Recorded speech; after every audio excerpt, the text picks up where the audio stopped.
살려내요. 그래갖고 2년 동안 이 할머니가 안 죽은 거야. 그러니까 7천만 원을 다 쓴 거야. 다 쓰고 난 다음에 이제 병원비를 안 내니까 모시고 가라.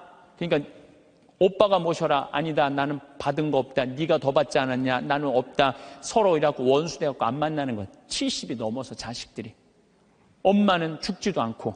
그러니 자식 원수 만들고 91살에 2년 동안 누워서 돈만 축내니 그렇게 살아서 뭐하냐. 그러니 차라리 어떻게 해라? 죽어라. 죽어. 그러면서 먹이더래요. 이게 여러분들 남의 얘기가 아니에요. 여러분들 얘기예요. 여러분들 우물쭈물하다 내 이럴 줄 알았다. 이 꼴 날 분 많아요, 여기. 그냥 아무것도 안 하고, 아무 일도 안 하고. 그래서 저는 여러분들한테 정말 권하고 싶은 거는 내가 자식들한테 정말 늙어서 구박받기 싫으면 지금 운동해야 돼요. 운동을 하는데 무슨 운동을 했냐면 헬스 해야 돼, 헬스. 헬스장에 다녀야 돼요. 나이를 먹으면 먹을수록 헬스장에 다녀요. 미국은요, 헬스장에 다 할머니, 할아버지들이 다 다녀요. 그래갖고 돌아가실 때 6개월 이상 고생하면서 돌아가는 분들이 거의 없대요. 95%가 6개월 이내에 거의 다 돌아가신대요. 근데 우리나라는 치매 걸린 할머니, 할아버지가 거의 58만 명이에요. 58만 명. 610만 명 중에 거의 10%에 달하는 할머니가 똥오줌을 싸고 지금 저 누워 있는 거예요. 그러니 그 가족들이 미쳐요, 안 미쳐요? 미치는 거예요. 그러니까 여러분들도 내가 지금부터 삶의 계획을 잘 짜셔야 돼요. 내가 이렇게 살아야 되겠다, 저렇게 살아야 되겠다. 이런 계획이 없으면요, 참 힘들어요. 그러니까 여러분들 앞으로 5년 후에 내가 뭘 할 거다, 10년 후에 뭘 할 거다, 20년 후에 뭘 할 거다, 30년 후에 뭘 할 거다. 이거 계획 서 있어야 돼요, 안 서 있어야 돼요? 서 있어야 돼요. 그런데 그냥 아무 계획 없는 분들, 여기 지금 50에 은퇴해갖고 나는 아무 계획이 없다. 그러면은 50에 은퇴하면은 죽어요, 안 죽어요? 그 죽으면 너도 편안하고 나도 편안하고 대한민국 다 편안한데 안 죽어요. 50이 넘어서 100살까지 안 죽는 거. 50년 동안 아무 계획이 없는 사람들은 게으르게 살 수밖에 없어요. 내가 그 형한테 그래서 형, 영국의 조지 버나드 쇼라는 사람이 있어. 들어봤지? 조지 버나드 쇼. 그랬더니 들어봤대. 그 사람이 극작가야. 근데 그 사람이 1950년에 죽었는데 그 사람이 몇 살에 죽었냐면 94살에 죽었어. 94살에. 94살에 죽었는데 94살에 죽으면서도 자기 묘비명에 뭐라고 써놨느냐면은 우물쭈물하다 내 이럴 줄 알았다. 이렇게 써놓고 죽었어. 94살에 죽으면서도 우물쭈물하다 내 이럴 줄 알았다. 이러고 죽었어.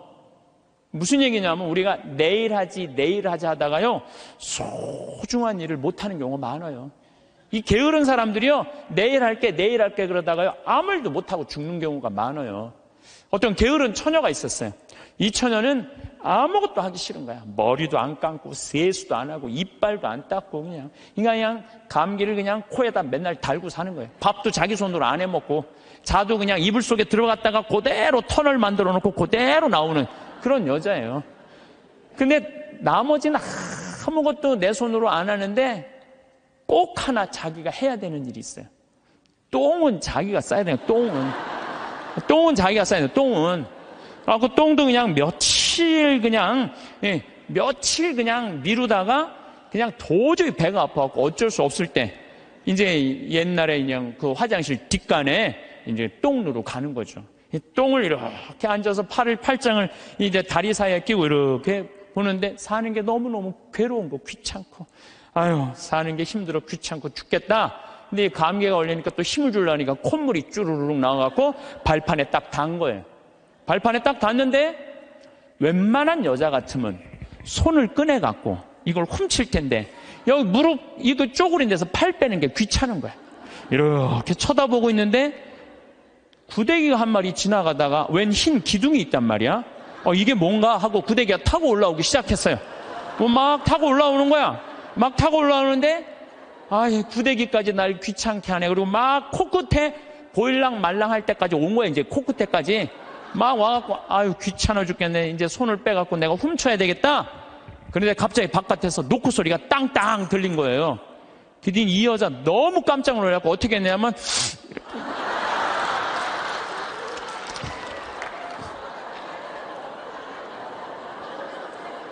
우물쭈물하다가 그러는 경우 참 많아요. 우물쭈물하다가 큰 코 다치는 사람들 많아요. 오늘 제가 여러분들하고 나눌 이야기는 회개와 용서라는 주제보다는 죄에 이르는 길이라는 주제로 얘기를 나누고 싶어요. 어떻게 하면 우리가 죄 짓고 살 수 있나, 그런 주제를 가지고 얘기를 하도록 하겠습니다. 여러분들, 세상에 살면서 우리가 죄 안 짓고 살 수 있는 사람 있을까요, 없을까요?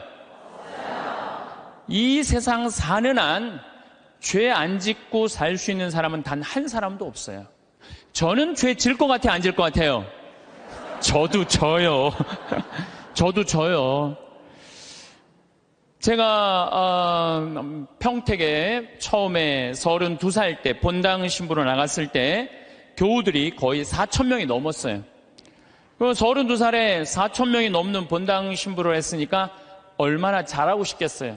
주일날 미사가 끝나면은 대미사 한 1,000명 정도 미사 참여를 왔어요.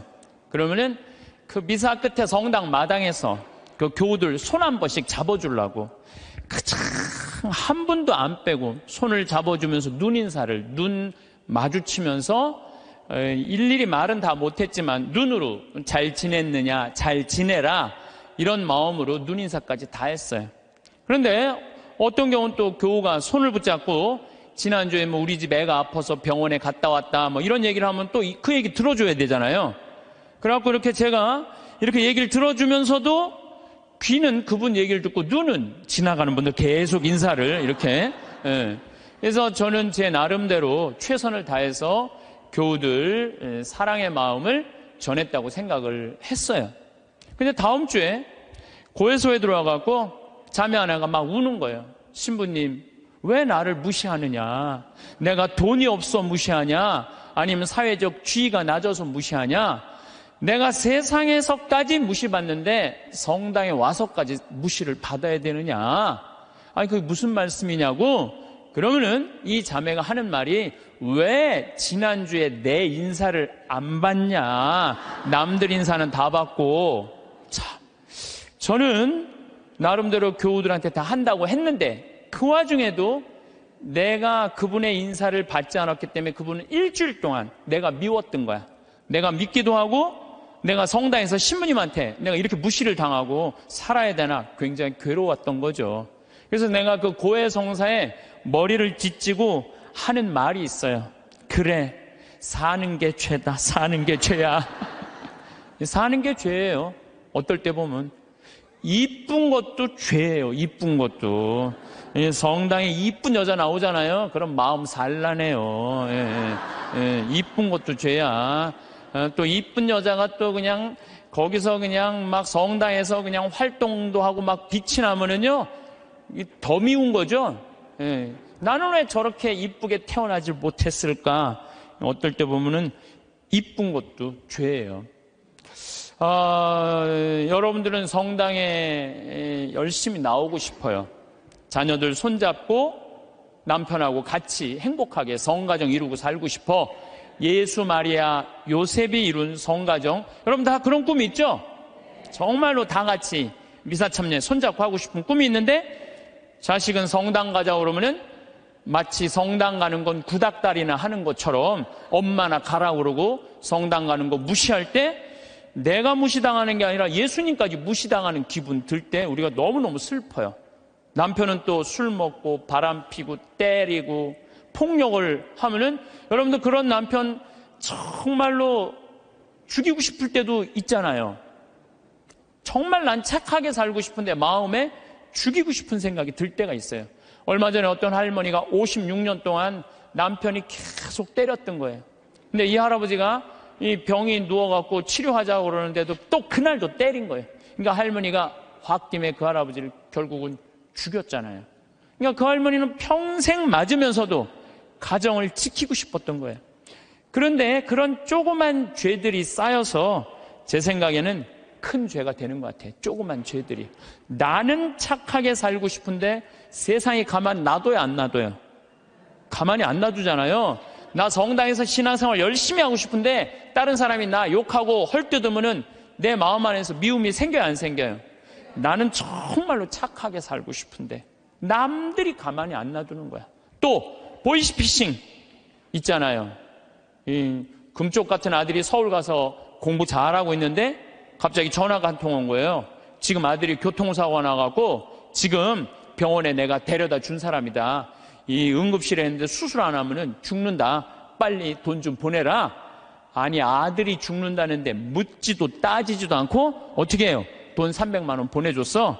그랬더니 한 10분 후에 아들이 전화하는 거, 엄마 잘 있느냐고. 멀쩡한 아들이. 이미 돈은 보냈는데. 그렇게 2008년부터 3만 건이 넘는 보이스피싱에 우리 순진한 사람들이 얼마만큼의 돈을 손해를 받느냐면 3,700억을 손해를 봤어요. 3,700억을. 그러니까 그 착한 사람들이 그렇게 돈이 사기당했다고 생각했을 때 화가 나요, 안 나요? 화가 나요. 착하게 살고 싶은데도 세상이 가만히 놔두지 않는 거예요. 근데 여러분들, 여기 계신 여러분들 대부분이 착하게 살고 싶은 분들일 거예요. 그러니까 이 시간에 여기 나왔겠죠. 한번 착하게 살아보고 싶은 의지가 있는 분들 아니에요. 근데 남을 죄짓게 하는 사람들은 반드시 하느님께서 거기에 응당한 대가를 치른다고 예수님 말씀하시잖아요. 예수님께서 이런 말씀을 하시죠. 남을 죄짓게 하는 일이 일어나지 않을 수는 없다. 참 중요한 말을 해요. 우리가 세상을 살면서 남을 죄짓게 하는 일을 안 일어날 수는 없다. 그러나 불행하여라. 그러한 일을 저지르는 자, 이 작은 이들 가운데 하나라도 죄짓게 하는 것보다 연자매를 목에 걸고 바다에 내던져지는 편이 훨씬 낫다. 너희는 스스로 조심하여라. 우리 이 세상 살아가면서요, 나도 죄를 안 짓고 살아야 되지만 나로 하여금 다른 사람이 죄를 져서는 안 된다는 거예요. 그래서 항상 죄에 대해서 경계를 해야 되는 거죠. 그래서 여러분들 주위 중에 지금 사기치는 사람들, 남 괴롭히는 사람들, 이런 사람들 누가 다 대신 벌 줄 거야? 하느님께서 대신 다 벌 줄 거예요. 그래서 여러분들이 직접 벌 주지 마세요. 누구한테 미뤄? 하느님한테 미뤄. 하느님이 좀 알아서 좀 해달라고. 그래서 이 세상에서 제일 회개시키기 힘든 사람이 어떤 사람이냐면은 자기는 죄 지은 게 하나도 없고 다 남 탓이라고 생각하는 사람. 마누라 실컷 두들겨 패고 난 다음에 당신 마누라 때리면 안 된다고 그럴 때 나는 잘못한 거 하나도 없다. 저 마누라가 잘못해서 내가 두들겨 팬 거다. 이런 사람은 회개시킬 수가 없어요. 그러니까 여기 계신 분들 중에 나는 지금 잘하고 있는데 남들이 잘못돼 갖고 내가 죄를 짓는 거다. 내가 때리거나 이러는 거다. 이거 큰 위험에 빠진 분들이에요. 옛날에 러시아에 신부님이 한 분 계셨어요. 이 신부님은 이렇게 시내 본당 신부님이었어요. 근데 이렇게 가정방문 아침에 나가고 병자성사를 나갈 때 보면 그 앞에 몸 파는 여자들이 그냥 성당 앞에 시내니까 쫙 있었어요. 그래갖고 밤새 막 옷 그런 거 그냥 빨아놓고 걸어놓으면은 신부님이 나가면서 회개하라고, 니네들 때문에 수많은 사람들이 죄 속에 빠지고 너희들도 죄의 굴레 속에서 산다고, 회개 안 하지면은 너희들은 지옥에 갈 것이라고. 신부님 나갈 때 또 들어올 때 또 그냥 밤에 그냥 여자들이 그냥 몸 판다고 쫙 이상하게 옷 입고 앉아 있으면은 그냥 신부님 눈꼴이 시잖아요. 그러니까 뭐라 그래? 회개하라고. 너희들 그렇게 죄 지면은 지옥에 갈 거라고. 그래서 신부님이 평생 그 여자들한테 회개하라고 얘기를 했어요. 그래도 이 여자는 먹고 살아야 되니까 그냥 신부님이 그럴 때마다 눈물을 흘리고 회개를 했어요. 그런데 신부님이 그렇게 열심히 하늘나라 선포하다가 돌아가셨어요. 돌아가셨는데 신부님이 돌아가신 날 그 성당 앞에서 맨날 몸 팔던 여자도 같이 죽은 거야. 똑같은 날. 그래갖고 이제 베드로 성인 앞에 가고 이제 천당, 지옥, 연악, 도정을 딱 받으려고 이렇게 줄 서서 있는데 신부님이 가만히 보니까 평생 몸 팔고 살던 여자가 앞에 딱 서 있는 거야. 이 여자가 내 앞에 있네? 그래갖고 이제 저 여자 평생 죄 짓고 산 여자니까 저 여자는 지옥에 갈 거야. 그리고 이렇게 있는데 베드로 성인이 그 여인을 보더니 안다는 듯이 싹 웃으면서 이 치부책을 대충 넘기는 거야. 대충 넘기더니 핸대는 소리가 천당 도장을 딱 찍어주는 거야. 신부님이 뒤에서 기가 막히잖아요. 저 여자가 어떻게 산 거 알면은 천당이라는 도장을 찍어줄 리가 없는데 저런 여자가 천당이면은 나는 만당이겠다. 만당. 저런 여자가 천당이면 난 만당이겠다. 그래갖고 신부님 차례가 딱 됐는데 베드로 성인이 신부님을 딱 보더니 안 됐다는 듯이 이렇게 쳐다보더니 이 장부를 자세히 꼼꼼히 넘기는 거예요. 그러더니 베드로 성인이 신부님은 지옥이라고 지옥 도장 딱 찍은 거예요. 신부님이 따졌죠. 지금 베드로 성인 제정신이냐고. 평생 몸 팔고 산 저 여자는 천당이고 하느님 나라 평생 선포하고 산 난 왜 지옥이냐고 이유를 대라고. 그랬더니 또 신부님이 또 컴플레인을 하니까 이거 그냥 넘어갈 수가 없어서 그럼 내가 장부를 다시 한번 보겠다고. 그랬더니 그 여자 장부를 막 넘기더니 이 여자 천당 맞다고. 그리고 신부님 장부를 다시 보니까 신부님 지옥 맞다고. 이유가 뭐냐? 그랬더니 베드로 성인이 이런 말을 해요. 이사야전서 1장 18절에 이런 얘기가 있다. 신부님 아느냐? 주님께서 말씀하신다. 오너라. 오늘 10일을 가려보자. 너희의 죄가 진홍빛 같아도 눈같이 희어지고 다홍같이 붉어도 양털같이 되리라. 하느님께서는 아무리 죄를 많이 져도 하느님이 따지기 시작하면은 진홍같이 불러도 눈같이 희어질 거다. 다홍같이 붉어도 양털같이 희어진다. 그리고 내가 2000년 전에 내가 예수님한테 물어본 거 당신 기억 안 나느냐고. 베드로 성인이 이 루카복음 17장 4절에 주님, 제 형제가 죄를 지으면 몇 번 용서해 줘야 됩니까? 17장 4절에는 뭐라고 그러냐면 하루에 7번 잘못해갖고 7번 다 와서 용서해 달라고 그래도 용서해 줘라. 나는 그렇게 배웠다. 근데 신부님이 나갈 때마다 회개하라고 할 때 그 여자는 눈물을 흘리고 회개했다. 그럴 때마다 나는 2000년 전에 예수님이 세워놓은 원칙에 따라서 다 용서해 줬다. 그래서 이 여자는 평생 매일매일 용서를 빌어서 이제는 용서해 줄 게 없다. 근데 신부님은 평생 살면서 남 회개해라, 그냥 지옥에 간다 말은 했는데 신부님은 한 번도 하늘에 대고 눈물을 흘리면서 용서 청한 적이 없다. 근데 신부님이 평생 살면서 죄 한 번도 안 졌냐? 봐라, 이거 평생 쌓인 장부 한번 쫙 해고 신부님이 그걸 보고 아무 말도 안 하고 스스로 지옥으로 걸어 들어갔다는 이야기가 있어요.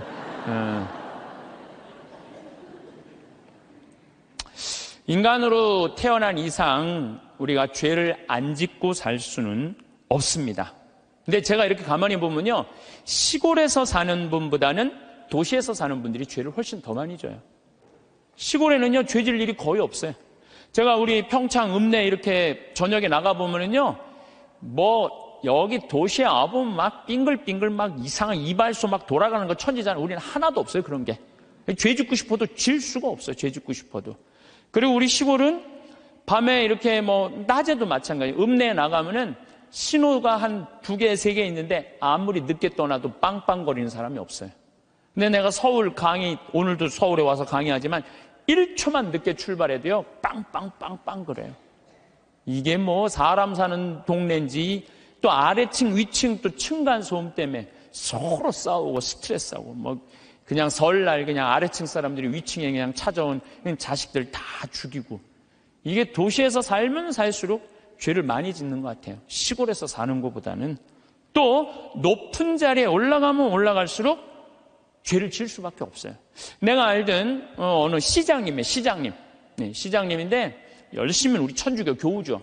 근데 자기는 정말로 돈을 안 받았대요. 정말 하느님 앞에 맹세할 수 있대요. 그런데 자기가 감옥에 10달 갔다 왔대요.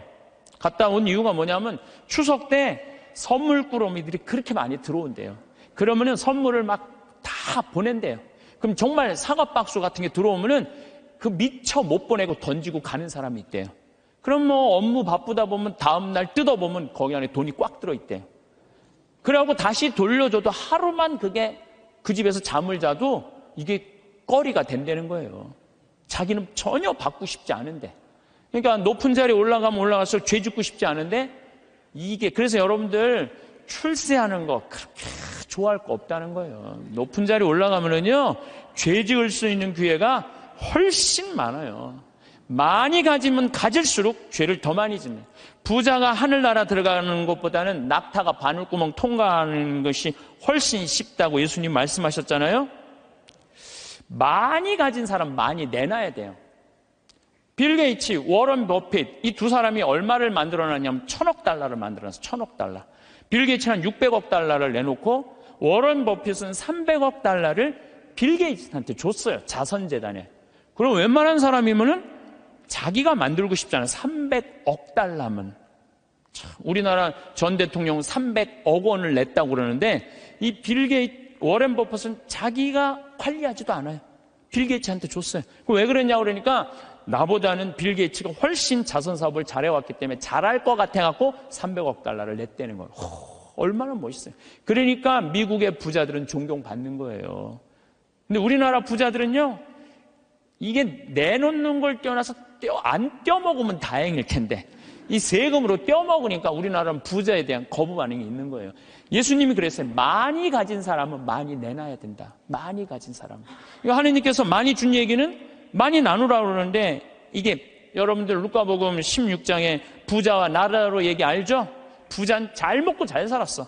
하다못해 나자로 떨어지는 부스러기도 개가 나자로 종기 핥았어요. 근데 마지막 날에는 나자로는 아브라함 품에서 참 호강을 하고 부자는 뜨거운 불똥이 있어요. 물 한 방울 그것도 못 먹었잖아요. 예수님이 그러잖아요. 살아생전에 너무 고생을 했기 때문에 이 나자로는 호강을 하는 거. 당신은 부자인데 아무것도 나누지 않았고 고생하는 거다. 그러니까 우리가 돈이 많고 출세하면 할수록 뭐에 가까우냐면 죄에 가까운 거예요. 그만큼 뭐가 많아? 책임이 많기 때문에 책임이. 없는 게 속편한 게 있어요. 예수님은 이방인, 죄인들, 창녀들이 먼저 천국 간다는 말이 저는 요즘 조금 이해가 돼요. 버림받고 가난하고 빼곡고 힘없는 사람 천당 갈 확률이 많아요. 근데 여기가 지금 수서성당이란 말이에요. 우리나라에서 제일 잘 사는 동네란 말이야. 약간 위험하지 않을까. 그러니까 여러분들은 어떻게 해야 돼? 더 많이 내놔야죠. 요즘 저는 중국을 이렇게 보면요 걱정돼요. 여러 가지로 걱정돼요. 5살짜리 아이 막 눈알 빼고 막, 그렇죠? 50살짜리 얼마 전에도 할아버지도 눈알을 막 빼가고, 참 이 살아있는 사람들 눈알을 빼가요. 또 애들 1살 2살짜리 유괴해다가 팔아먹는, 이게 수두룩하다는 거예요. 그거 팔아먹는 사람이 300명이 넘는다는 거예요. 그거 얼마 전에 잡았잖아요. 그러니까 중국이요, 저는 하느님을 믿지 않아서 반성을 하지 않는 나라예요. 쉽게 말하면 회개하지 않는 나라예요. 얼마 전에도 제가 그 중국에서 올린 동영상 유튜브를 봤는데 길 가면서 이렇게 소매치기 할아버지가 잡았어요. 그랬더니 잡았다고 그 할아버지를 길에서 때리는데 한 명도 모르는 척하는 거예요. 한 명도 말리는 사람이 없는 거예요. 이 막대기로 때리는데도. 중국 사람들은 남 일을 관여하지 않는데 관여했다가는 더 큰 화를 입어서 양심이 완전히 없는 거죠. 돈만 벌으면 뭐예요? 요즘 중국이 돈 잘 버는데 이게 회개하지 않으면은, 회개하지 않는 나라 또 있잖아요. 일본도 똑같은 나라예요. 제가 보기에는. 예. 그래서 우리가 정말로 회개를 하고 살아야 된다. 그러면 우리가 어떻게 죄를 질 수 있느냐? 우리가 자그만 죄들이 커서 큰 죄가 되는데 그 자그만 죄, 우리가 큰 죄로 가는 첫 번째 뭐냐면 게으름이에요. 게으름. 덴마크 속담에 이런 얘기가 있어요. 젊어서 게으르면 늙어서 도적이 된다고 그래요. 게으른 사람이요 다 남 욕하고 비난하고 사기치는 거예요. 대부분이. 얼마 전에 우리 동창 신부들 모임이 있었어요. 한참 재미나게 노는데 내 정말 친한 형이 전화를 받더니 그러더라고요. 뭐라고? 죽었다고? 아씨 왜 죽어? 좀만 기다리지. 아씨 내가 찾아가려고 그랬는데 왜 죽었어? 장례 미사가 언제야? 그렇게 묻더라고요. 월요일 날 전화를 받았으니까 수요일 날 수원 모전동 성당에서 장례 미사라고 알아서 딱 끊더라고요. 그래서 내가 너무너무 존경하고 좋아하는 형이길래 형 신부를 형 경남 형 무슨 얘기야? 그랬더니 유일하게 대자가 한 명이 있는데 위암 말기였대요. 4기. 근데 이제 신부인 대부를 이제 보고 싶었던 거. 그 신부님이 대부니까. 그래서 보고 싶다고 연락이 계속 왔대요. 계속 왔는데 내일 가지 이렇게 미루다 보니까 대자 죽은 걸 못 본 거야. 그러니까 그냥 내일로 미루다가 그 소중한 대자 죽는 걸 못 본 거예요. 여러분들 이런 분들도 많아요. 성당 나가. 나중에 나갈게. 내가 좀 더 늙으면 나갈게. 그러다가 성당 나가서 회개도 안 하고 정말 하느님 만나지도 않고 그러다가 갑자기 죽는 경우 많아요. 막 게으른 처녀나 내일 가지 그러다가 그 중간에 그냥 시모님한테 병자성사도 못 받고 죽는 사람이나 뭐 달라요? 달릴 게 뭐 있어요? 우리 생태마을에는 이제 그 여름에 환경 피정을 해요. 전국에서 70개 성당이 와요. 그럼 애들이 한 3,000명 정도 와요. 그럼 2월 달에 예약이 끝나요. 그럼 어떤 성당은 2월 달부터 계속 답사 와요. 답사 오고 프로그램 확인하고 선생님, 신부님, 수녀님들이 다 와갖고 궁금한 거 있으면 다 물어봐. 그런 성당들은요 와서 프로그램 잘하고 가요. 근데 어떤 성당은 답사도 안 오고 전화도 안 하고 프로그램 문의도 전화 안 해. 6월달, 7월달 하기 전에 6월달에 오리엔테이션을 해요. 전국에 있는 성당에 다 오라고 그래갖고 하루. 그래서 프로그램 다 답사식. 그것도 안 와. 아무 준비도 안 하고 딱 왔다가 내가 이럴 줄 알았으면 여기 안 왔다고. 그리고 그냥 2박 3일 동안 싸우고 가는 성당들도 있어요. 보면은. 인생에 있어서 준비가 안 돼 있는 사람들은 항상 싸워요. 항상. 보면은 우리 생태마을에도 우리 직원들 이렇게 보면은 야 여기 고추밭에 대 좀 한 100평 좀 전부 다 걷어놔. 저녁에 와보면 안 걷어놨어. 왜 안 걷어놨어? 태풍이 온다고 그랬다. 누가 일을 시켰다. 계속 핑계를 대요. 그럼 내가 잘라요. 게으른 사람은 어떻게 했어요? 자르면 또 우린 대개 서울 경기도에서 이제 다 취직을 해갖고 하잖아요. 집에 가갖고는 또 뭐라고 했냐면 그 생태마을 망해야 된다고 그런 데는 막 꼭 게으른 사람들이 남 핑계를 많이 대요. 마태복음 24장 45절에 보면 충실한 종과 불충실한 종 얘기가 나와요. 주인이 자기 종에게 집안 식솔들에게 제때 양식을 내줬는데 그렇게 하는 슬기로운 종이 있는가 하면은 주인이 늦게 오려니 하고 술 먹고 때리고 이래갖고 주인이 갑자기 어느 날 왔을 때 당황한다 이거죠. 그러니까 여러분 저는 제가 신학교 때 무슨 세미나를 했느냐면은 30년 전 얘기예요. 신학교 때 무슨 세미나를 했느냐면은 앞으로 주 5일째가 되면은 사람들 성당 안 간다. 토요일 날 일요일 날 놀러 나가지 성당 안 간다. 그리고 한두 번 놀러 나가다 보면은 특히 천주교는 고해성사 봐야 되고 귀찮으니까 냉담길로 들어선다. 프랑스 예를 들었어요. 프랑스는 신자가 95%인데 미사 참여는 8%밖에 안 돼요. 90%가 성당 안 나가는 거야. 우리 한국 천주교도 그 꼴이 올 거다. 그런 세미나를 했었어요. 그래? 만약에 그렇다면은 내가 신부가 될 때는 나는 이렇게 해야지. 시골에다가 아름다운 데다 집 져놓고 토요일 날 일요일 날 클리 놀러 와라. 클리. 놀러 와서 거기서 미사 참여도 하고 교육도 받고 찬양도 해자. 그래갖고 저는 신학생 때부터 생태마을 꾸밀 걸 생각을 했었어요. 그때부터 나는 공부도 하고 책도 읽고 그래서 신부 되자마자 저는 땅 보러 다녔어요. 돈이 한 푼도 없는데도 30억짜리 50억짜리 땅 보러 다녔어요. 진짜로. 나는 하느님께서 우주를 나는 15,000평을 만드는데 하느님은 우주를 창조했잖아요. 우주를 창조하고 뭐라 그랬어요? 보신이 참 좋았다.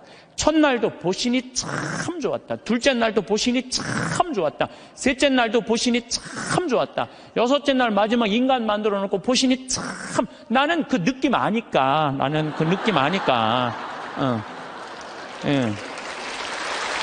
이게 내가 이제 이 평창 생태마을을 꾸며놓으니까 교우들도 많이 오고 그랬더니 이제 주교님께서 저를 부르시더니 수원 교구에 15만 평이 있다는 거예요. 여주에. 거기를 생태마을로 꾸미라는 거예요. 그래서 요즘 제가 그 생태마을 꾸미느냐고 진짜 바빠요. 그러니까 그냥 하루가요 금쪽 같아요. 15,000평 꾸미는데 15년 걸렸는데 15만 평 꾸미려면 몇 년이 걸릴 것 같아요. 이제 경험도 있고, 나름대로 이제 역량도 생겼으니까 거기 한 10년 정도는 충분히 꾸밀 것 같아요. 그러니까 저는 60살 때까지 할 일이 줄을 서서 기다리고 있는 거예요. 그러니까 게으를 시간이 없는 거예요, 게으를 시간이. 근데 이번 3월 달에 아프리카 잠비아를 갔는데 80만 평의 농토를 수녀님들이 갖고 있더라고요. 근데 2만 평밖에 안 한 거, 2만 평밖에. 그래서 수녀님 왜 이 넓은 농토를 다 풀밭으로 그냥 황무지로 놔두고 왜 2만 평밖에 농사를 못 짓느냐? 그랬더니 신부님 기계가 아무것도 없는데 손으로 한 사람이 최대한 농사 지을 수 있는 게 1000평이에요. 1000평. 거기 한 20명 되는데 20명이 다 줘봐 2만 평밖에 못 하는 거. 기계 살 돈이 없다는 거예요. 그래서 내가 수녀님한테 약속을 했어요. 수녀님, 내가 한국에 가갖고 포크레인, 트랙터, 경운기 다 사서 보내줄 테니까 걱정하지 말아라. 내가 내년에는 이 80만 평 완전히 농장으로 만들어주겠다. 그렇게 약속을 그냥 하고 왔어요, 제가. 그냥 하고 왔는데, 아니, 여기 딱 한국에 와갖고 제가 강의 때 몇 번 얘기했어요. 좀 도와줬으면 좋겠다. 한 2억 정도면 될 것 같으니까 여러분들 도와줬으면 좋겠다. 근데 교우들이 또 우리 절에 다니시는 분들, 교회 다니시는 분들까지 보내주는 거예요. 근데 3억이 들어왔어. 난 2억이면 되는데 굳이 3억까지 들어와. 3억. 그런데 막상 포크레인을 사고 트랙터를 사고 경운기를 사고 이래 보니까 딱 3억이 드는 거예요. 그러니까 하느님 계산하고 내 계산하고는 달랐던 거예요. 하느님은 3억인데 제가 왜 2억이라고 그럴까? 하느님이 3억을 보내준 거죠. 근데 요즘은 시절이 좋아갖고 택배로 다 가요. 그래서 내가 오늘 인천항에 가서 내일 이제 택배로 가는 거 축성 다 해주고 그리고 왔어요. 그러니까 이제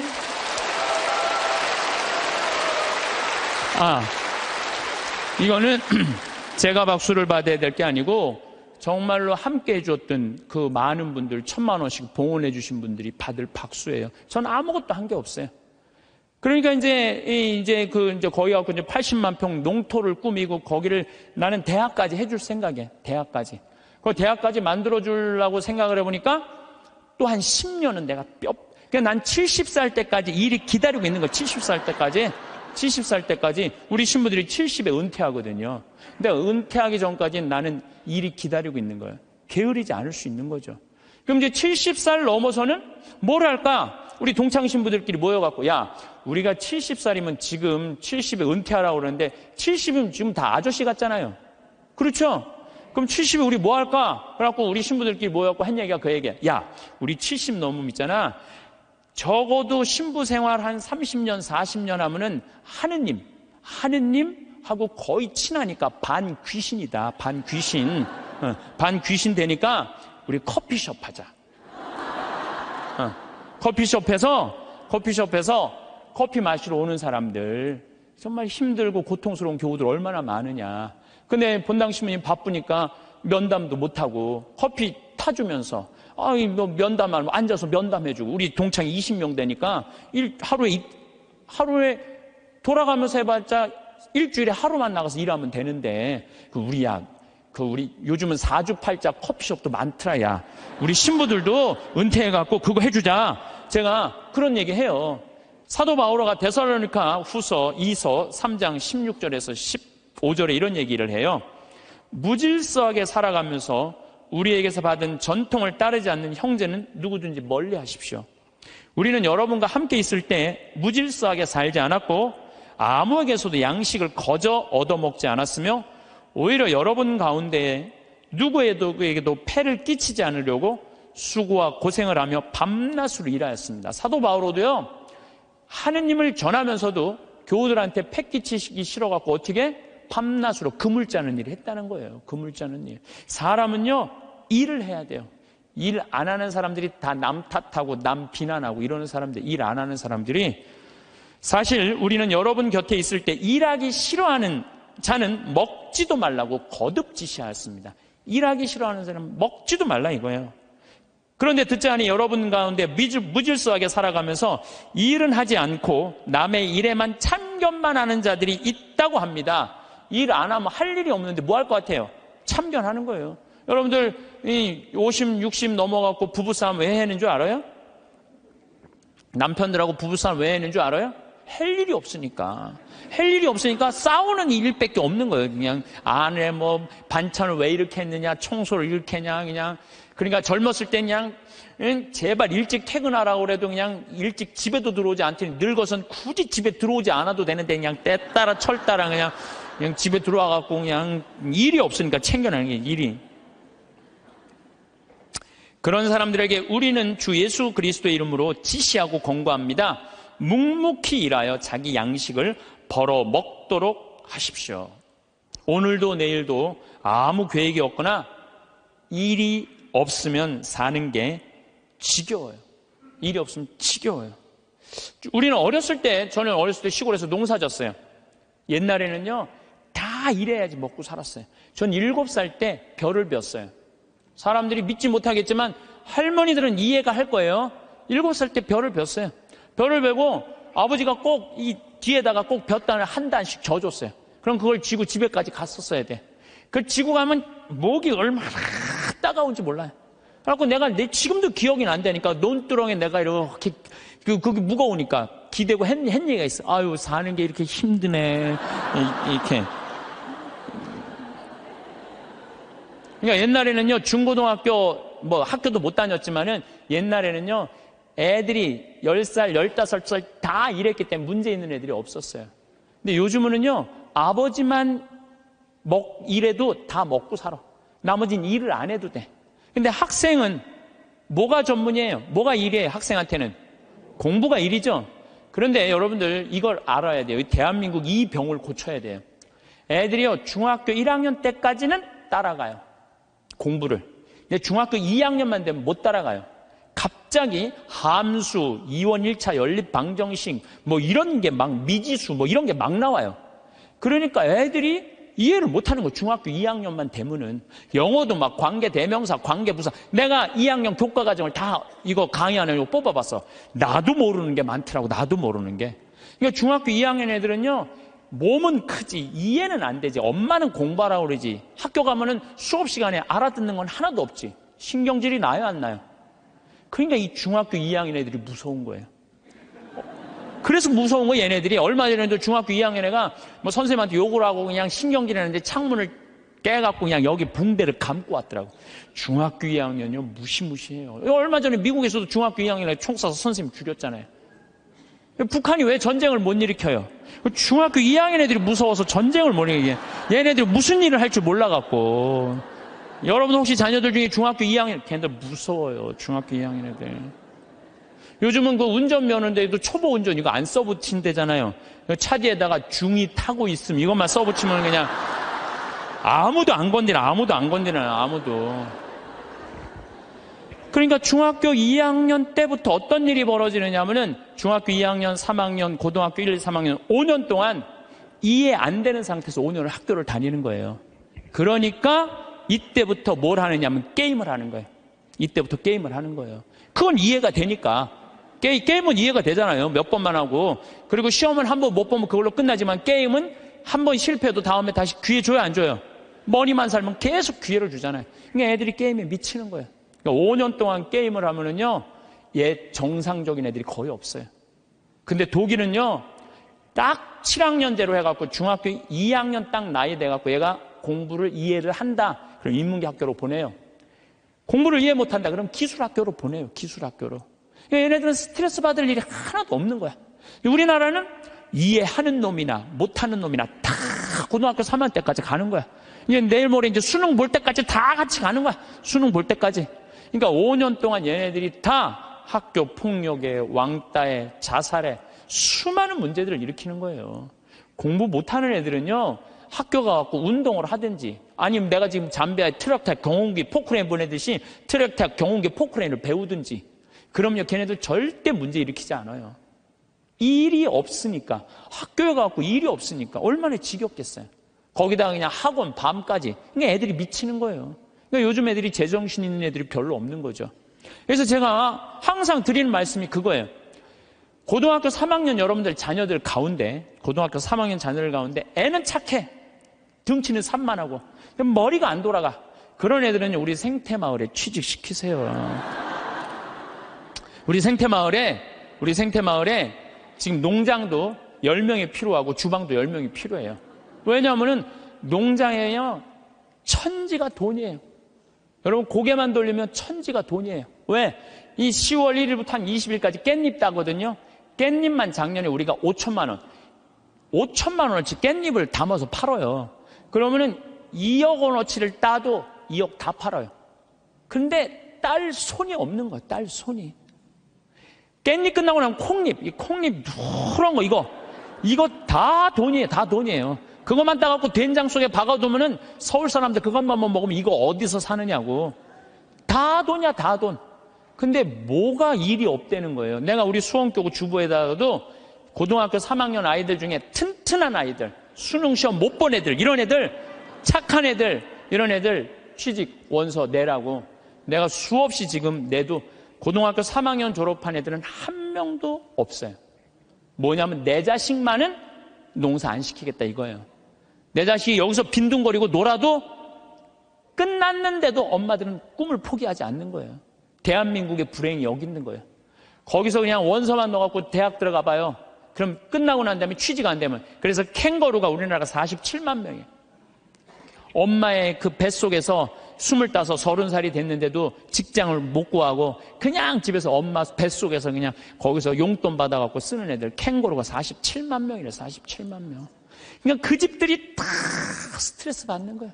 죽이느니 원수니 너 같은 걸 낳고 내가 미역국을 끓여 먹은 내가 미친놈이라는 둥 뭐 이런 일들이 벌어지는 거예요. 저는 그래서 이런 생각이 들어요. 지금 시골에 우리가 농민들이 한 350만, 한 360만 정도 되는데 다 70, 80, 90의 나이가 취직 그 집에 다 테란이에요. 다. 지금 20대들 놀고 집에서 컴퓨터 게임 이거 하는 애들 전부 다 거기 취직시키라는 거예요.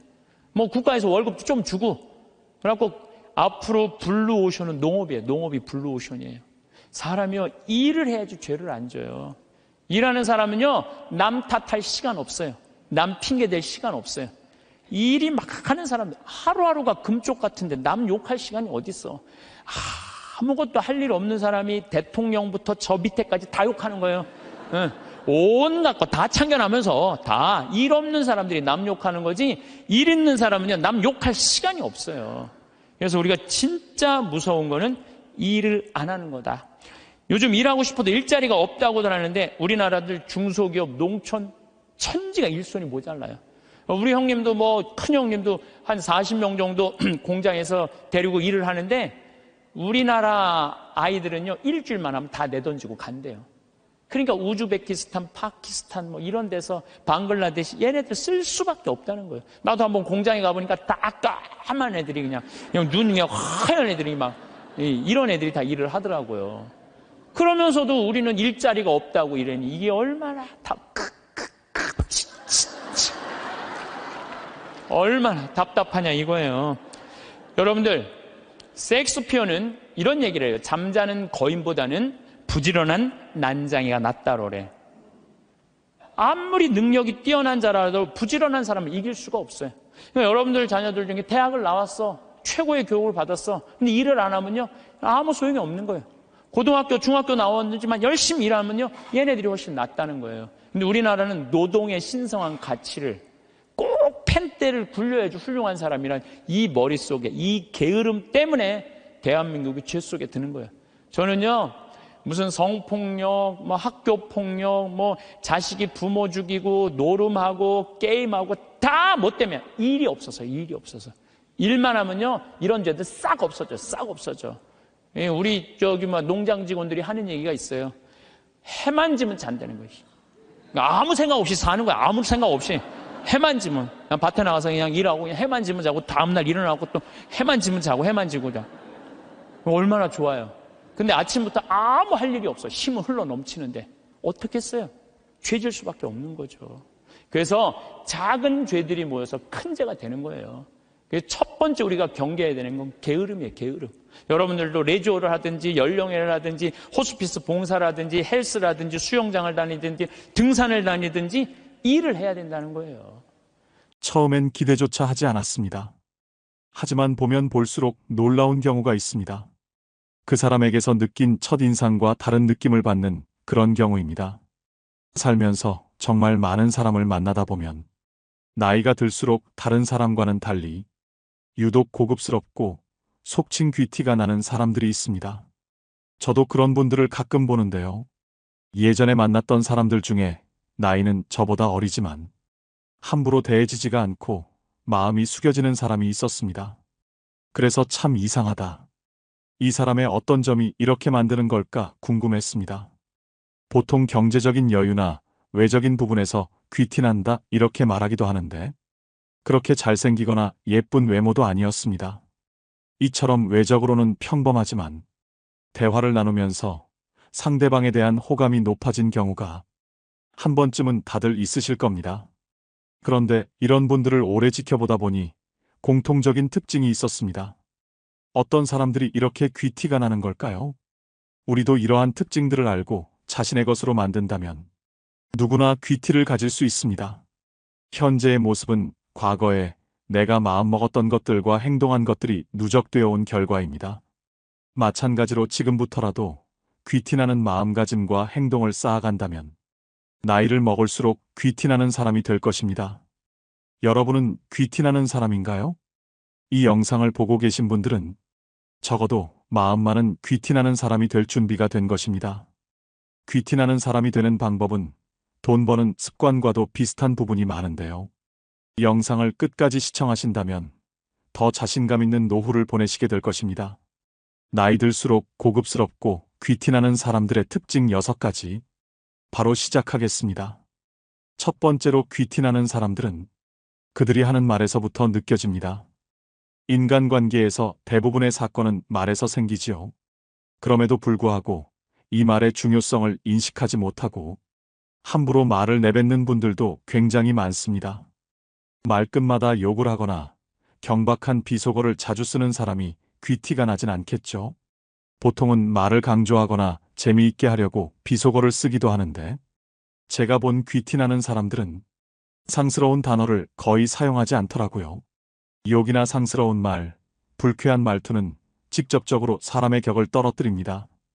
그래서 가벼운 사람으로 느껴지고 말의 무게감이 떨어지는 것이죠. 그보다는 가벼운 유머로 남들을 재미나게 합니다. 유머도 남을 비하해서 웃기는 유머가 아니라 관점을 살짝 비틀어 보거나 남을 치켜 세워주면서도 재치 있게 하거나 상황을 우습게 재해석하는 방식으로 고급스럽게 구사합니다. 국민 MC인 유재석 씨 같은 경우도 이런 스타일의 진행 방식을 사용하지요. 또 이런 분들은 언성을 높이는 경우가 거의 없습니다. 심지어는 화가 났을 때조차도 차분하고 조곤조곤하게 말을 하죠. 그만큼 본인의 감정 조절이 잘 된다는 의미이기도 합니다. 또 말투도 귀티에 어느 정도는 영향을 줍니다. 말을 더듬거나 어리숙하게 하거나 너무 빠르거나 느리거나 악센트가 강하고 투박하거나 횡설수설하면 아무래도 품위가 떨어지게 되죠. 귀티나는 분들은 자신의 생각을 잘 정리해서 좋은 어조로 얘기합니다. 말에 대해서는 개인적으로 특이했던 경험도 있습니다. 예전에 어떤 연세 드신 분인데 음담패설 같은 유머를 하는데도 전혀 상스럽지 않고 품위 있게 느껴지는 분이 있었는데요. 보통 야한 농담을 하는 분들은 그런 끈적거리거나 음탕한 것을 즐기기 때문에 격이 좀 떨어져 보일 수가 있죠. 그런데 이분은 마음에 그런 끈적거림이 전혀 없이 뽀송뽀송한데 그런 우스운 상황만 가져와서 그런 말을 하는 것이더라고요. 같은 말이더라도 어떤 마음으로 하냐에 따라서 다르게 느껴진다는 것을 경험했습니다. 두 번째로 귀티나는 사람들은 기본적으로 자기 관리를 잘하는 분들입니다. 물론 외모가 귀티의 많은 부분을 결정하는 것은 아닙니다. 하지만 수염이 거뭇거뭇하게 나 있거나 머리가 떡져 있는데 귀티가 나긴 어렵겠죠. 기본적으로 밝은 낯빛과 건강하게 보이는 사람에게서 귀티가 느껴지게 됩니다. 이런 것들은 꾸준한 자기관리에서 드러나게 되는데요. 폭식이나 야식을 하지 않고 건강한 음식을 먹는 습관, 잠을 일정한 시간에 잘 자는 습관 등이 모여서 그 사람의 외모를 결정하게 됩니다. 타고난 미남 미녀는 아니더라도 자기관리가 잘 되신 분들은 누가 봐도 편안한 인상을 가지고 있는 경우가 많습니다. 결국 자신의 마음 상태가 얼굴에 그대로 드러난다는 것입니다. 또 귀티나는 사람은 외모와 옷차림이 깔끔하고 단정합니다. 비싼 명품이나 보석을 걸쳐 풍기는 화려함과는 전혀 다른 은은한 고급스러움입니다. 그리고 때와 장소에 맞게 옷을 입습니다. 상견례나 결혼식, 명절 등 어느 정도 격식을 갖추어야 하는 자리에 색이 바랜 셔츠나 보풀이 일어나 지저분해 보이는 옷을 입고 간다면 귀티와는 멀어 보일 것입니다. 실제로 옷차림에 따라 사람의 걸음걸이나 행동도 달라진다고 합니다. 인간은 시각적 동물이기 때문에 외모로부터 받아들이는 정보가 많은 부분을 차지합니다. 매일 청결하게 씻은 몸과 깨끗하게 세척한 옷, 건강한 신체 이러한 모습들이 바로 귀티의 시작입니다. 깔끔하고 정돈된 외모와 단정한 옷차림은 귀티가 나는데 도움을 주는 기본 원칙입니다. 세 번째로 귀티나는 사람들은 선을 넘지 않습니다. 세상을 살아가다 보면 각 사람들에게 어떤 선이 있음을 느끼게 됩니다. 그런데 그런 선을 지키지 않고 넘어가다 보면 자연스럽게 사람들을 잃고 텅 비어버린 인간관계만 남게 되는 것을 느낄 수 있죠. 우리는 때론 아무렇지도 않게 너무 상대방에게 직설적으로 이야기하는 경우가 있습니다. 그렇다면 귀티나는 사람에겐 어떤 비밀이 있을까요? 특히 불확실한 문제에 있어서는 독단적으로 말하지 않도록 주의합니다. 또 사람마다 다양한 취향이 있는 만큼 억지로 취향을 강요하거나 비웃지 않습니다. 먼저 안전거리를 넘어가지 않는 사람입니다. 안전거리를 지키는 것이 예의가 있는 것이라 하죠. 그리고 상대방의 눈빛, 손짓, 말투를 잘 인지하고 완벽하게 디테일을 파악해 상대의 속마음을 녹입니다. 그렇다고 무작정 모든 것을 맞춰주는 것이 아니라 원칙과 경계를 지켜 관용을 베풉니다. 매사 시시비비를 가리기보다는 용서할 수 있을 때는 용서해주면서 자신의 포용력을 보여줍니다. 친구와의 관계에도 선을 지키는 것은 중요합니다. 친구라는 이름이 사람을 편하게 만들긴 하지만 그렇다고 친구를 감정 쓰레기통으로 삼고 부정적인 감정을 무절제하게 쏟아내면 점점 친구들과 멀어지게 됩니다. 친구라고 하더라도 가능하면 깊은 속내는 잘 이야기하지 않는 게 좋습니다. 충분히 친해지고 난 뒤에 해도 늦지 않습니다. 상황이 힘든 사람에게 자랑을 하거나 잘난 척을 하는 것도 삼가야 합니다. 적당한 때에 자신의 약한 모습을 보이고 물러서고 들어설 때를 안다면 즐겁게 살 수 있을 것입니다. 네 번째로 귀티나는 사람들은 자세가 바릅니다. 전 세계에 600만 부가 팔리며 매년 베스트셀러에 오르고 있는 조던 피터슨의 12가지 인생의 법칙에서 제일 첫 번째 법칙이 바로 어깨를 펴고 똑바로 서라입니다. 주변에 보면 앉아있거나 서 있을 때 항상 자세가 올바른 사람이 있습니다. 그런 사람들은 보면 볼수록 성실할 것 같고 인상이 좋아 보이고 왠지 모르게 신뢰가 갑니다.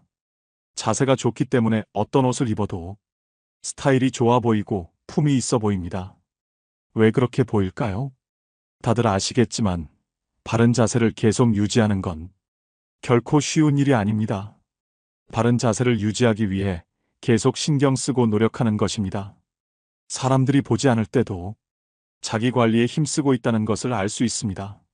만약 생각과 마음이 의기소침해져 있더라도 바른 자세를 유지한다면 시간이 지나면서 생각과 마음도 회복되면서 귀티나는 분위기로 바뀔 것입니다. 다섯 번째로 귀티나는 사람들은 남의 험담은 아껴서 듣습니다. 어느 날 친구들과 함께 모인 자리에서 한 친구가 다른 친구를 향한 험담을 시작했습니다. 그 순간 우리 모두는 어쩔 수 없이 그 말에 귀를 기울입니다. 하지만 그 말이 사실인지 아니면 과장된 이야기인지는 아무도 확신할 수 없었습니다. 만약 그 험담이 과장된 이야기라면 어떨까요? 그럼 우리는 그 사람의 단점을 과장해서 듣게 되고 반대로 그 사람의 장점은 축소되어 보일 것입니다. 이렇게 되면 그 사람에 대한 인식은 왜곡되게 됩니다. 이런 상황에서 귀티나는 사람들은 어떻게 행동할까요? 그들은 남의 험담을 아껴서 듣습니다. 그들은 그 말이 사실이든 과장이든 간에 그것을 그대로 받아들이지 않습니다. 그렇다면 귀티나는 사람들은 남 험담하는 자리에서 어떻게 행동할까요? 결코 이 자리에 없는 사람 얘기는 그만둡시다처럼 말하지 않습니다. 이런 말은 말한 사람에게 굴욕감을 안겨 다른 문제를 일으킬 수 있습니다. 그들은 분위기를 냉랭하게 만들지 않습니다. 그러나 험담에 휩쓸리지 않습니다. 일단은 신중하게 듣고 때로는 고개를 끄덕여줍니다. 그러나 결코 비난의 대열에 합류하지 않습니다. 대신 자연스럽게 화제를 다른 곳으로 돌릴 여지를 찾습니다. 귀티나는 사람들은 대화에 참여할 때 항상 상대방을 존중하고 이해하려는 자세를 보입니다. 이는 그들의 성숙함과 깊이 있는 내면을 반영하는 것이죠. 자극적이거나 부정적인 말은 짧은 순간에 사람들의 시선을 집중시킬 수 있습니다. 뉴스나 신문 기사가 대부분 안 좋은 소식으로 채워지는 이유입니다. 사람들을 만나 이야기할 때 정치, 경제, 연예 등 다양한 분야에서 이슈가 되는 부정적 이야기를 꺼내 이목을 집중시키는 사람도 자주 있습니다. 하지만 그런 사람과 계속 대화를 하다 보면 부정적인 생각이 나에게도 쌓이고 피곤해지는 걸 느끼기도 합니다. 부정적인 말과 행동이 잦은 사람은 격이 떨어져 보이고 가벼워 보입니다. 뒷담화를 자주 하는 사람이라면 언젠가 다른 곳에서 나의 뒷담화를 하고 있을 수도 있습니다. 마지막 6번째로 귀티나는 사람들은 상대방을 배려합니다. 겉만 번지르르한 사람에게 실망을 느끼는 순간은 바로 대화할 때입니다. 귀티나는 사람은 대화할 때 상대방을 배려하고 맞추려고 합니다. 함부로 사람을 대하지 않고 자기 말을 많이 하기보다는 상대방 말을 더 많이 듣는 자세로 대화를 합니다. 그러면 상대방은 내가 존중받고 있구나 라는 느낌을 받으며 귀티라는 매력을 느끼게 됩니다. 우리는 가끔 사람들과 이야기를 나누고 집에 갈 때 그 말은 하지 말았어야 하는데 라고 후회할 때가 있습니다. 내가 말을 많이 하는 것보다 상대방의 말을 경청하면 말실수를 하는 것을 줄일 수 있습니다. 또한 귀티나는 사람들은 실례지만, 죄송하지만, 바쁘시겠지만 같은 말을 자주 사용합니다. 이런 쿠셔너를 활용해 부탁하거나 거절을 할 때 상대방을 배려해서 말합니다. 또한 헤라와 같은 명령형의 말투보단 부탁해도 될까요? 해주실 수 있나요? 와 같은 의문형과 청유형의 문장을 사용합니다. 이런 식으로 부드럽게 자신의 의견을 제시하며 수직적 관계가 아닌 수평적 관계를 나타내 상대방을 배려합니다. 이처럼 귀티나는 사람은 함께 배려하며 사는 삶이야말로 진정한 공존의 길임을 알고 있습니다. 주변 사람들에게 따뜻한 배려를 베풀며 나누는 삶이 주는 감동도 느낍니다. 배려는 만기가 없는 저축입니다. 사람은 능력이 아니라 배려로 자신을 지키며 사회는 경쟁이 아니라 배려로 유지됩니다. 귀티나는 사람 특징 6가지를 말씀드렸는데요. 그렇다면 귀티가 나려면 어떻게 해야 할까요? 먼저 귀티를 만드는 가장 중요한 한 가지 요소에 관해 말씀드리겠습니다. 캐나다 토론토 대학 심리학과 연구진은 흥미로운 실험을 진행했습니다. 학부생들을 대상으로 백인 남성들과 여성들의 흑백 사진을 보여준 후 이들의 경제력을 맞춰보라고 했습니다. 정확한 실험을 위해 사진 속 사람들은 모두 무표정으로 어떠한 액세서리도 걸치지 않았습니다. 실험 결과 참가 대다수가 사진 속 인물들의 체력을 정확히 맞췄다고 합니다. 니콜라스 룰 교수는 표정을 짓거나 액세서리를 하지 않아도 그 사람이 풍기는 인상에 삶의 흐름과 경험이 반영되어 있어서 이를 통해 상대방이 유추할 수 있다고 설명했습니다. 흔히 외모만 보고 섣불리 사람을 판단하지 말라고 하지만 상대의 얼굴만 봐도 부자인지 아닌지 알아낼 수 있다고 하니 흥미로운데요. 자신이 믿는 애티튜드가 인생을 긍정적으로 만들어준다는 것에 동의하시나요? 행동이 바뀌면 얼굴이 바뀌듯 얼굴이 바뀌면 그에 맞춰 행동도 변한다는 사실도요. 살아온 환경과 살면서 겪은 일들이 그 사람의 인상을 만드는 중요한 요소라는 말입니다. 이 인상은 어떻게 만들어지는 걸까요? 반드시 거쳐야 하는 한 가지는 바로 마음입니다. 내 마음이 어떻게 받아들이느냐에 따라 인상이 변합니다. 매사 부정적이거나 스트레스가 생겼을 때 조절하는 것이 습관이 되면 인상은 점점 더 나빠질 것입니다. 반면 긍정적으로 생각하거나 스트레스를 줄이는 방법을 터득한다면 결과는 달라집니다. 귀티를 낼 수 있는 구체적인 3가지 방법이 있습니다. 첫 번째, 학습입니다. 긍정적인 생각을 하는 법, 반듯한 자세를 취하는 법, 호감 가는 말투로 말하는 법, 명상 등으로 마음을 챙기는 법을 배우시면 목표를 이룰 수 있습니다. 둘째, 운동입니다. 꾸준히 운동을 하는 것은 생각보다 사람의 고급스러움과 귀티에 큰 영향을 줍니다. 생기 있는 피부를 만드는 것에도 좋지만 건강 유지와 스트레스 해소에도 도움을 줍니다. 또한 운동을 통한 크고 작은 성취감과 자신감은 눈빛으로 나타납니다. 그 사람의 건강 상태나 컨디션, 그리고 스트레스 정도 등 많은 것이 표정이나 태도를 통해 드러나게 되고, 꾸준한 운동은 겉으로 드러나는 표정이나 눈빛, 그리고 그 사람의 감정 상태에 긍정적인 영향을 주기 때문에 운동을 꾸준히 하는 것만으로도 큰 차이를 느낄 수 있습니다. 이처럼 나이 들수록 사람 자체의 격차를 벌리게 만드는 것이 있습니다. 바로 자기 관리하는 사람과 아닌 사람의 차이입니다. 특히 자기 관리하는 사람은 정신과 삶을 대하는 자세를 건강하게 유지할 수 있습니다. 무기력에 쉽게 빠지지 않고 극복도 더 빠릅니다. 육체적인 건강은 정신적인 건강으로 이어지기 때문에 정말 귀티나는 사람은 일에서도 성실하고 자기 관리에서도 성실한 모습을 보입니다. 고급스럽고 귀티가 난다는 것은 낮게 보면 생김새나 환경에 의한 것일 수 있지만, 깊게 보면 그 사람이 풍기는 느낌이나 말투 또는 행동, 그리고 태도 등이 결과적으로 그 사람의 전체적인 느낌을 좌우한다는 것을 알 수 있습니다. 즉, 내가 마음만 먹으면 귀티도 만들 수 있다는 의미가 될 수 있습니다. 운동을 꾸준히 하는 사람들은 자기 관리에 힘쓰는 성실한 사람입니다. 또한 스트레스를 그때그때 해소하는 것도 필요합니다. 육체적인 건강뿐만 아니라 정신적인 건강도 챙기셔야 합니다. 셋째, 자신만의 힘을 기릅니다. 힘이 있으면 여유가 생깁니다. 평상시라면 스트레스 받는 일도 쉽게 넘어갈 수 있습니다. 차분함을 유지하는 데도 도움이 됩니다. 새로운 취미 만들기, 책 읽기, 공부하기, 자존감 높이기 등 자신을 발전시키는데 항상 노력하는 것은 귀티를 만드는데 도움이 됩니다. 조선시대 양반이나 서양의 귀족에게서 품위를 느낄 수 있었던 이유 중 하나는 어렸을 때부터 예절과 교양, 태도를 배웠기 때문입니다. 품위는 귀티와도 연결됩니다. 이렇듯 귀티도 후천적으로 기를 수 있습니다. 귀티나게 변화하려 하는 것을 가식이라고 말씀하시는 분들도 있습니다. 마음과 행동이 다르면 가식이란 말씀이 적절하다고 생각합니다. 내면을 속이는 겉꾸미기 같은 허영은 결국 그 사람의 말과 행동에서 드러나게 되는 경우가 많습니다. 귀티가 가식이 되어버립니다. 하지만 내면을 아름답게 가꾸는 것부터 시작되는 귀티는 가식과 다릅니다. 귀티도 마음먹으면 얼마든지 만들 수 있습니다.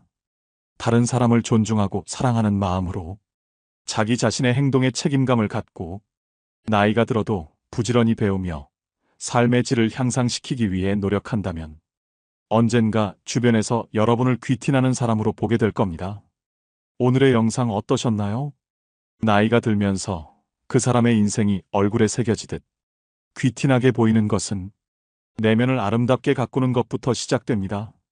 우리나라 사람들은 체면을 무척 중요시합니다. 남들에게 어떻게 보일지, 다른 사람은 나를 어떻게 생각할지 등에 대해 신경을 많이 쓰지요. 반면 귀티가 나는 사람들은 겉으로 보이는 것보다 소신을 지키고 스스로의 내면 가치를 더 소중하게 생각합니다. 그러기 위해서는 다른 사람을 존중하는 마음이 우선적으로 내재되어야 합니다. 자기 자신의 행동에 책임감을 갖고 살고 나이가 들어도 배움을 멈추지 않으며 삶의 질을 향상하기 위해 노력하다 보면 언젠가 주변에서 귀티나는 사람으로 보일 것입니다. 귀티나는 태도에서 나오는 부드럽고 밝은 분위기는 원만한 인간관계에도 도움이 됩니다. 오늘 제가 여러분들하고 나눌 이야기는 회개와 용서라는 주제보다는 죄에 이르는 길이라는 주제로 얘기를 나누고 싶어요. 어떻게 하면 우리가 죄 짓고 살 수 있나, 그런 주제를 가지고 얘기를 하도록 하겠습니다.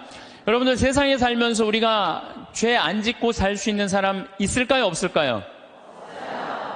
이 세상 사는 한 죄 안 짓고 살 수 있는 사람은 단 한 사람도 없어요. 저는 죄 질 것 같아요, 안 질 것 같아요? 저도 져요. 저도 져요. 제가 평택에 처음에 32살 때 본당 신부로 나갔을 때 교우들이 거의 4,000명이 넘었어요. 그리고 32살에 4,000명이 넘는 본당 신부를 했으니까 얼마나 잘하고 싶겠어요. 주일날 미사가 끝나면은 대미사 한 1000명 정도 미사 참여로 왔어요.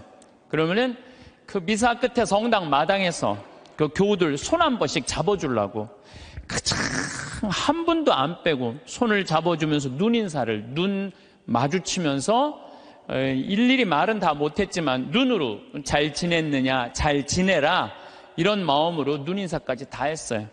그런데 어떤 경우는 또 교우가 손을 붙잡고 지난주에 뭐 우리 집 애가 아파서 병원에 갔다 왔다 뭐 이런 얘기를 하면 또 그 얘기 들어줘야 되잖아요. 그래갖고 이렇게 제가 이렇게 얘기를 들어주면서도 귀는 그분 얘기를 듣고 눈은 지나가는 분들 계속 인사를 이렇게.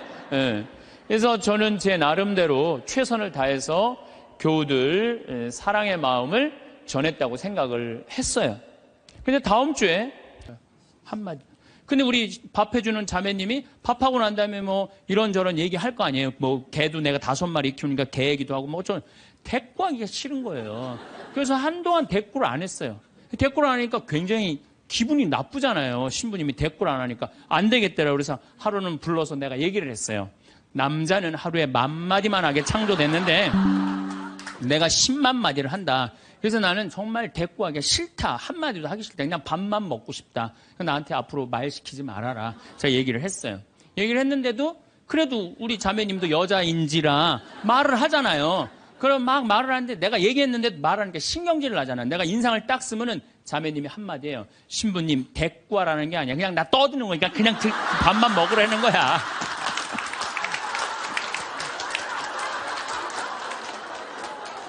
그런데 남자들은 옛날에 사냥하던 버릇이 있어서 시각이 터널형 시각을 갖고 있어요. 멀리 사슴을 발견해야 돼. 곰도 발견해야 되고. 그래서 멀리 이렇게 쪼여서 보는 습관이 있어요. 남자들은. 멀리 있는 걸 잘 봐요. 남자들이. 그런데 요즘 남자들이 사냥을 해요? 안 해요? 안 해요. 쪼여 보는 습관은 있는데 사냥을 안 하니까 요걸 남자들이 어디다 쓰냐면 잔치집에 가면은 이쁜 여자가 있으면 그걸 쪼여서 봐요. 금방 누구한테 들켜요? 마누라한테 들키는 거예요. 이쁜 여자 처음 보냐고. 어떻게 알았지? 왜 몰라? 이렇게 쪼여서 보고 있는데. 그래서 참 재미난 통계가 있어요. 부부가 같이 잔치집에 가면 남자는 3명 내지 4명밖에 모르는데 온 사람. 그 사람 왔었어? 이런데요. 나는 뭐 기억이 없는데 기억이 없지 당연히 이거 쪼이고 계속 보고 있었으니까. 근데 여자는 시각이 180도라 다 본대요. 다. 그 남자 넥타이를 몸에 고왔고 시계를 못 차고 왔는까지 다 한다는 거예요. 여자. 그래서 보통 정신적인 바람을 피는 걸 보면은 남자는 3명 정도 피는데 여자 한 30명 정도 이미 피고 들어와요.